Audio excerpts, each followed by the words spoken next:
Bei der allgemeinen Hüftgelenksbeweglichkeit und bei dem Movement Prep für die Hüfte gehen wir über die Streckung oder Extension, andererseits über die Flexion und Beugung. Die ist häufig mit der Außenrotation verbunden, zum Beispiel in den tiefen Kniebeugen, wo wir unbedingt die Knie jeweils außen behalten wollen.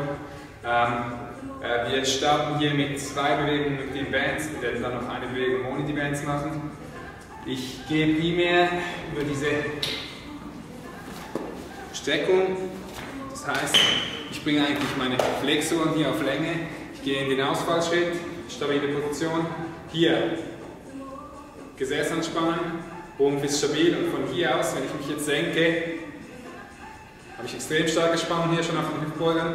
Gesäß bleibt gespannt. Von hier aus Arme hochnehmen.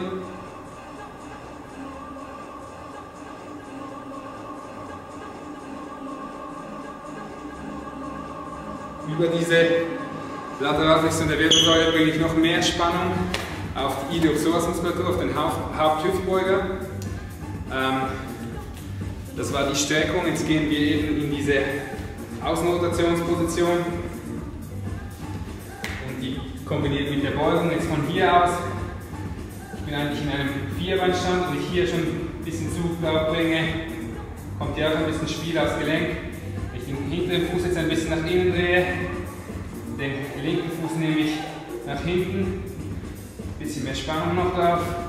Wenn ich hier jetzt den Oberkörper jetzt mit der Schulter nach innen drehe,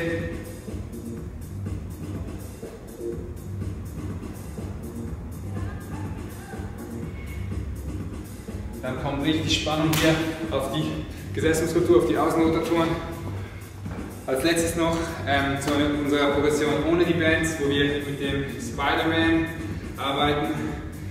Wir sind hier, kommen aus der Liegestützposition, seitlich ein bisschen besser Liegestützposition, wie wir es kennen mit dem Hollow. Von hier aus nehme ich den rechten Fuß mal nach vorne und jetzt bewusst das Knie nach außen bewegen, nach außen drehen. Hier auch nochmal wirklich nach außen mit dem Knie. Dann nehme ich den linken Fuß mit nach vorne. Gehe jetzt richtig in die tiefe Position.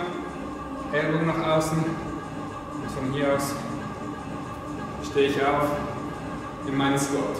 Jetzt zur Anzahl Wiederholungen. Wir machen 10 Bewegungen pro Seite mit den Bands. Schön mit diesen langsamen 5 Sekunden jeweils in den Stretch gehen und hier beim Spider-Man machen wir auch 10 Bewegungen insgesamt. Wir wechseln einmal rechter Fuß nach vorne, dann der linke. Das ist die Hip Mobility oder die Movement Prep für die Hüfte.